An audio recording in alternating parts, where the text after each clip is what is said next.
सन 2001 में भारत के पूर्व प्रधानमंत्री लेट वीपी सिंह वो कार्यक्रम के प्रमुख अतिथि रहने।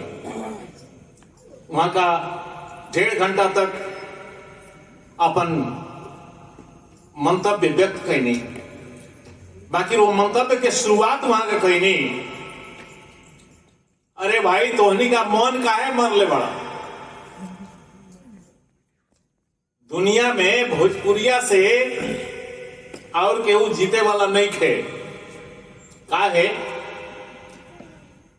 कि कोनो मशीन बना लेवे केहू और भोजपुरिया जाने चाहे ना जाने ओकरा हाथ में वो मशीन अगर आई तो मशीन के चल ही के पड़ी। उनकरे मुंह से निकलल इतना बात, अरे भैया मशीन होई कोनो चलाई भोजपुरिया। तो हमरा मन में आयल कि एगो गाना बनो। ओकरा कुछ देर के बाद में गाना बनल, गाना के ट्यूनिंग भी भइल, रिकॉर्ड भी भइल। हमरा यूट्यूब चैनल पर भी अपने लोग देख सकता नहीं, डॉक्टर गोपाल ठाकुर।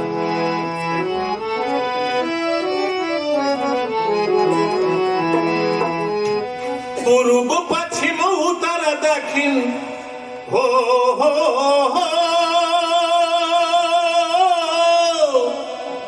पूर्व पश्चिम उत्तर दक्षिण जाई कौन ओरिया।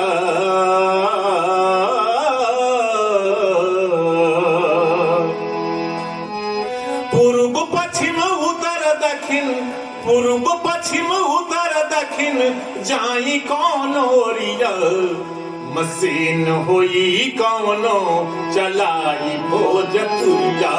मशीन होई कौनो चलाई भोजपुरिया। पूर्व पश्चिम उत्तर दक्षिण, पूर्व पश्चिम उत्तर दक्षिण जाई कौन ओरिया।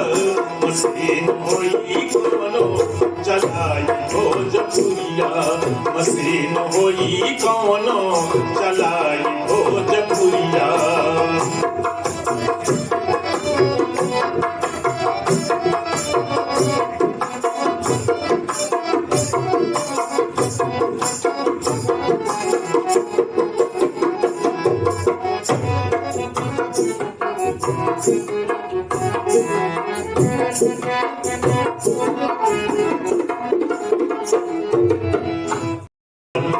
धरती से सोनवा उगावे के काम रहल।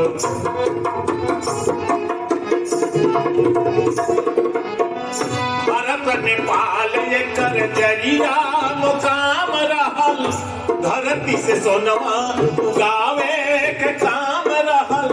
दुख के पहाड़ पर, दुख के पहाड़ पर बनावे ई डगरिया।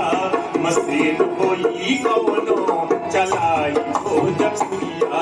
मशीन होई कौनो चलाई भोजपुरिया।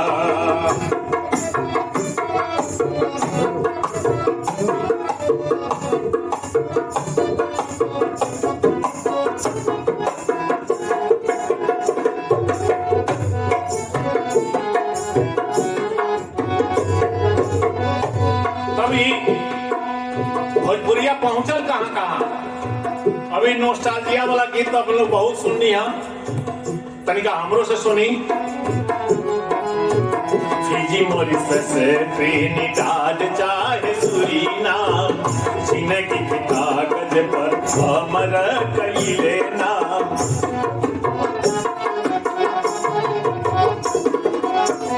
फिजी मॉरिशस ट्रिनिडाड चाहे सुरीनाम, जिंदगी के कागज पर हमारा कइले नाम। सड़क बनावे जहां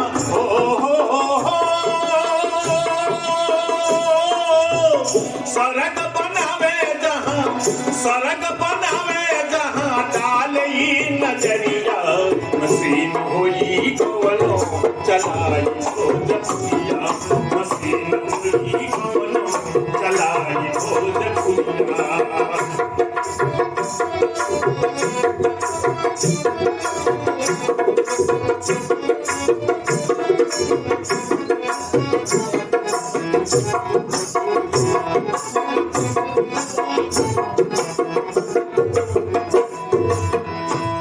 भैया लोग पहले कथी बा अभी तक ले कौन कौन मशीन चले बा कोल्हू प्रसव के सर चकी हाल रे चलावेला चले या रेल गाड़ी रॉकेट उड़ावेला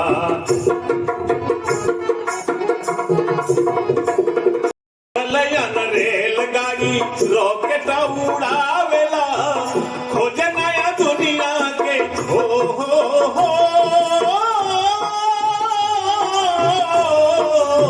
खोजे नया दुनिया के नए घाट गरिया मस्ती न हुई कौन चलाई